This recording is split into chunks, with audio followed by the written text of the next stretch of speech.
In light of the fact that we are still in a global pandemic, I thought I'd do something that is appropriate to the situation that we're all in right now. So I'm going to be doing a two-part series on making safety hooks for opening doors and touching things without using your hands to stay safe. In this first video, I'll be making Mark 1, and then in the second video, I'll be making the second one over there, which I'll be calling Mark 2. So enjoy, guys. Thanks for watching.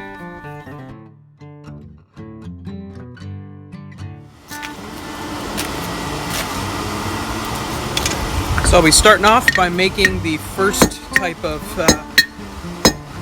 safety hook. I'm going to call it type 1 and type 2. So this is safety hook type 1. And to start out, I'll need to put a taper on one end because on the type 1, it has a taper on each end, so it doesn't matter which end I start with.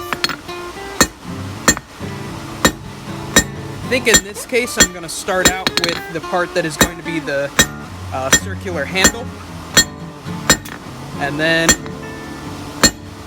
I'll move on to seeing how long I want the, I guess, functional part of the hook to be, the actual hooked piece, and go from there.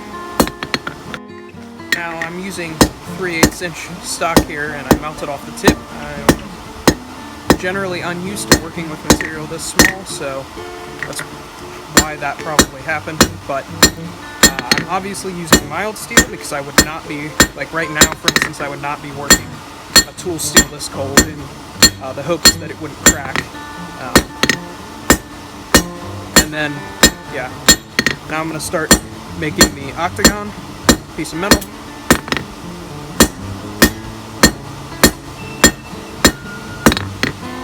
And then next heat, I will continue rounding that out. So again, with tapers, what you do after you make the octagon is you just look at all of the high spots made from all those faces from hammer blows, and you just hit those until you get a nice even round surface. And then obviously moving down the taper as you go, doing the same process there until you get all the way down to the tip. And then next heat, I can begin scrolling and then actually shaping the handle piece. So that is the next step. It seems that I keep melting this tip off. That's okay though. This is still hot enough to begin the scroll. So with scrolls, just take them over the edge and sort of brush the tip back towards you, correcting it as you go when needed. And then, doing so, you can get a nice, even scroll. That'll be for the end of the handle for the type 1 hook. Start shaping that handle, keeping in mind which direction my scroll is. Make sure that I don't bend it into the wrong side.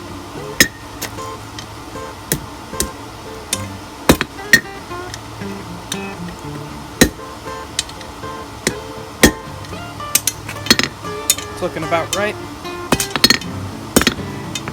Take it for another heat to finish shaping this handle.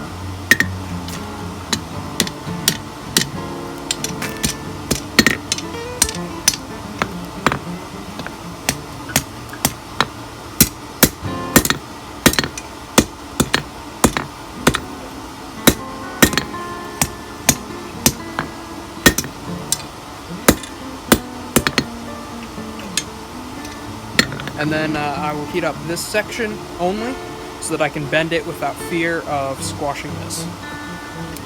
I'll probably end up cooling this off in the quench bucket because it's mild steel, so it won't crack, so that just this portion is hot, and then I'll be able to bend it without any worries.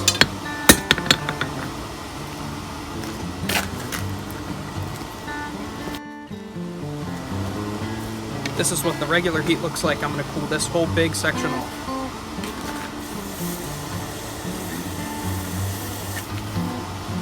And now that it's cool,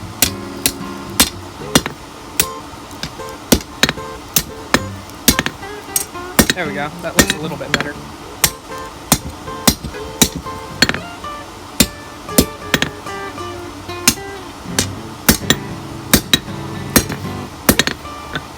I have to go for a second heat on that bend.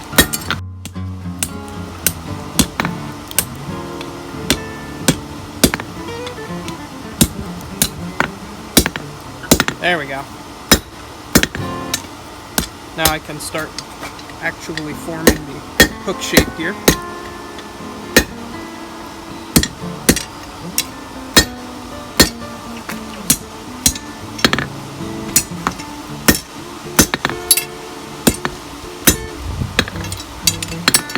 And then I'll probably end up cutting it right about here. I'm going to straighten this back out. I just wanted to see how much material I needed to make the hook.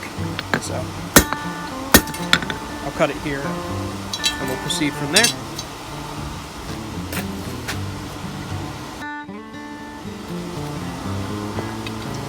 Now to cut steel on a hardy hot cut like this, it doesn't need to be very hot at all.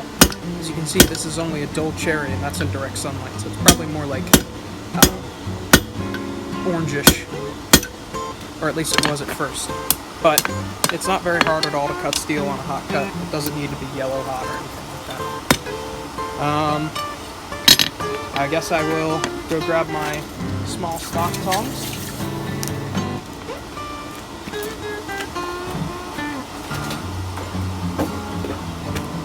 Alright, and then I will heat this back up and straighten it out so I can taper it and then make that scroll on the end.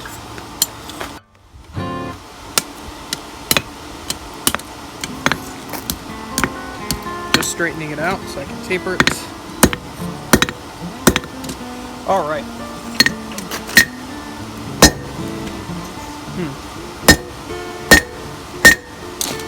think I should probably hold it more like this, and then turning it won't be nearly as hard.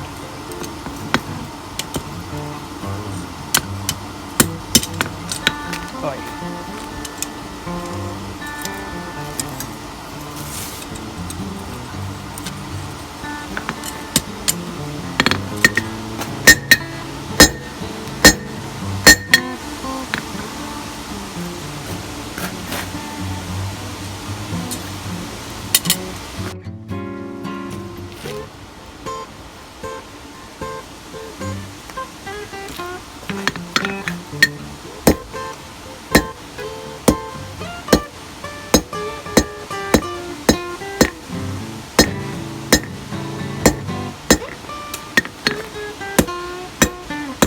Now, in this step, I need to be careful and I need to be mindful of which way I actually scroll.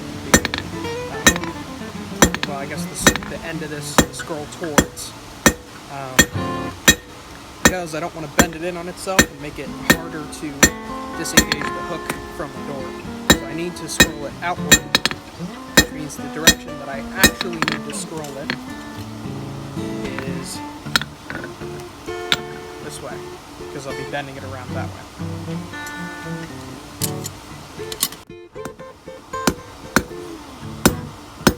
Again, making that octagon before I round it. This piece is hot enough right now that I can probably start rounding it right now instead of going for a whole extra heat, because the rounding process does not actually take that much force at all to accomplish.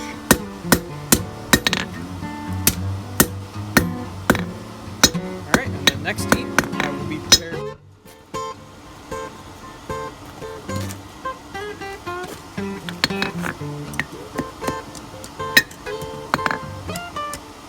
Again, brushing that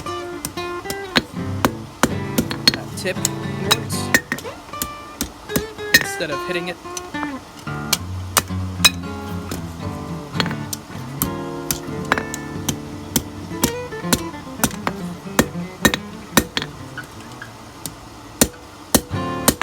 Alright, and then I will be prepared for the final bend.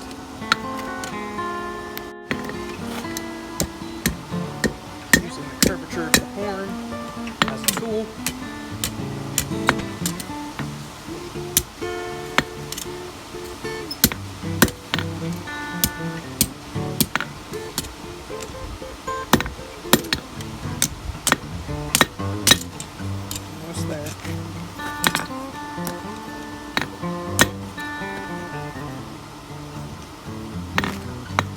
think I need to unbend it. I think I bent it too soon.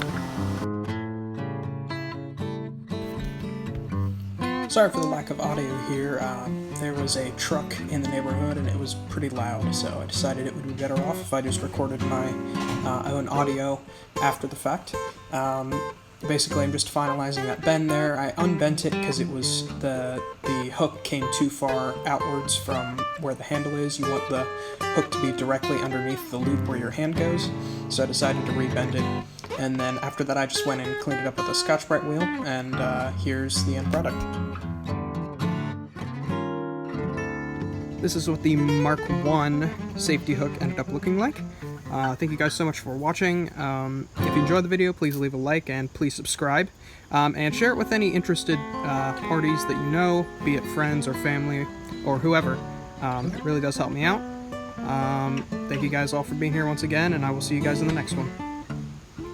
In part 2 of the safety hook series, where I'm going to make the pattern 2 that I showed you guys. Thanks again. This is what the Mark I safety hook ended up looking like. Thank you guys so much for watching. If you enjoyed the video, please leave a like and please subscribe. And share it with any interested parties that you know, be it friends or family or whoever. It really does help me out. Thank you guys all for being here once again, and I will see you guys in the next one. In part 2 of the safety hook series, where I'm going to make the pattern 2 that I showed you guys. Thanks again.